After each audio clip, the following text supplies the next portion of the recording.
Welcome to Standard Chartered Money Insights, a podcast series by Standard Chartered Bank that brings you market views and insights on the go. Welcome to Cut to the Chase. Today is Thursday, the 16th of March. I'm Daniel Lam, your host for the podcast. We've been focusing upon the US over the last few podcasts. Today, we will switch gears and talk about Chinese equities. China's growth and budget targets for this year, unveiled at the National People's Congress, have underwhelmed investors who are hoping for a policy bazooka.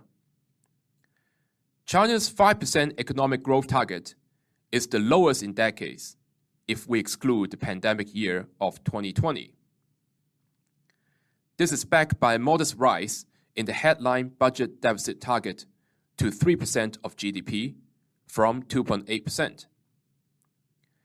However, if we include carryover and fiscal stabilization funds as deficit financing items, the broad deficit will rise almost 1.6% to 7.5% of GDP in 2023 from 5.9% last year. The potential fiscal impulse means the bar is low for China to exceed its modest economic growth estimates this year. The budget and other policy proposals also signal a break from the past in terms of China's strategic objectives.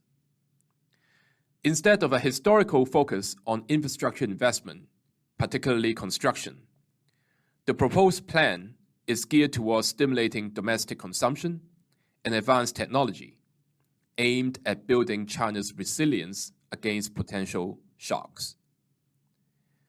The targeted measures bode well for the earnings growth outlook of selected industries, including consumer discretionary, for example, electric vehicles and large-ticket appliances, technology, such as semiconductors, and industrials, including automation and defense.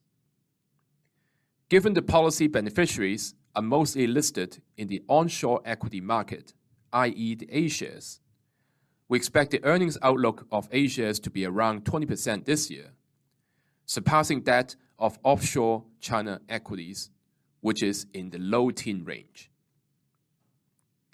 Thus, this raises the probability of outperformance of A-shares versus offshore equities in the near term. Over 90% of A-shares are traded by mainland investors, making them less prone to any global fund outflow due to geopolitical tensions or global recessionary concerns. Meanwhile, offshore shares have consolidated after the run-up since November. Some of the internet giants now trade at reasonable valuations and could re-rate should there be any clear reversal of policy stance, given their ability to drive innovation and increase youth employment. Now, technically, the 19,300 level, which we've been highlighting for the Hang Seng Index, had been breached during the volatile sessions, following the issues from the US banking sector. However, we do see stronger support at the 18,600 level.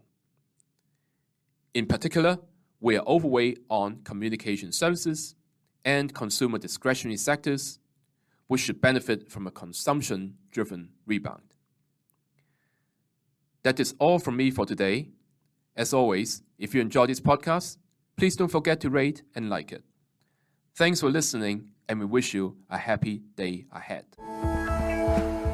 Thank you for listening to Standard Chartered Money Insights, a podcast series by Standard Chartered Bank. For more details on the latest market insights, subscribe to Standard Chartered Money Insights.